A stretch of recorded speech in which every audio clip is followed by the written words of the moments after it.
मंदिर निर्माण कला में विमान शैली का प्रचलन हुआ था तो चोल वंश के शासन में। दशमलव प्रणाली का जन्म कब हुआ था तो दशमलव प्रणाली का जन्म हुआ था गुप्त काल में। राष्ट्रीय पंचांग आधारित है तो शंख संवत पर आधारित है। चरक थे आयुर्वेद के जनक थे। चरक क्या थे? आयुर्वेद के जनक थे।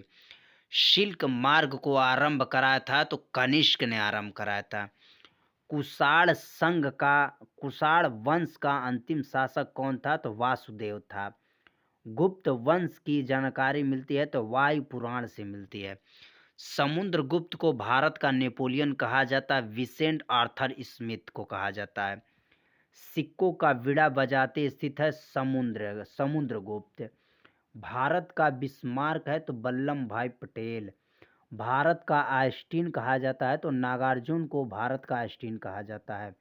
भारत का मिल्टन कौन है तो अश्वघोष। ईरान का नेपोलियन कौन है तो नादिर शाह। समुद्रगुप्त का दरबारी कवि था तो हरिसेन। प्रसिद्ध चीनी बौद्ध यात्री फयान आया था तो चंद्रगुप्त द्वितीय के काल में। चंद्रगुप्त सेकेंड विक्रमादित्य ने अपनी दूसरी राजधानी बनाया था उज्जैन को। विक्रम संवत प्रारंभ हुआ था 98वां पूर्व।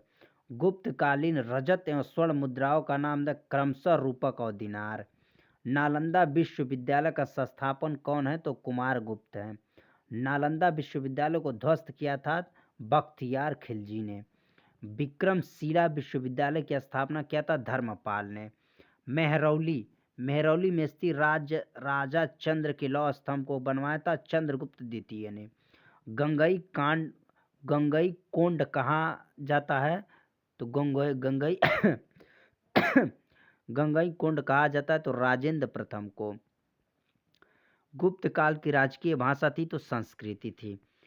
भारतीय इतिहास का स्वर्ण युग कहा जाता है तो गुप्त काल को। गुप्त वंश का अंतिम शासक था तो विष्णुगुप्त।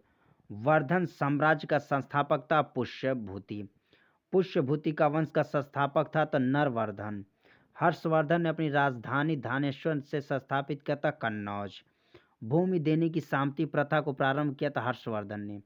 चीनी यात्री हेनसांग किसके शासन काल में भारत आया था? हर्षवर्धन 606 से 647 ईस्वी पूर्व। हेनसांग द्वारा लिखित पुस्तक है तस्य युग की। यात्रियों में राजकुमार कहा जाता है तो हेनसांग को। नीति का पंडित और शाक्य भूमि किसे कहा जाता है? हेनसांग को। हर्षवर्धन का दरबारी कवि था तो बाणभट्ट। पुलकेशियन द्वितीय में हर्षवर्धन 634 ईस्वी में पराजित किया नर्मदा नदी के तट पर। हर्षवर्धन प्रत्येक 5 वर्ष बाद धार्मिक सम्मेलन करता था प्रयागराज में। हर्षवर्धन भू राजस्व दर था 1/6।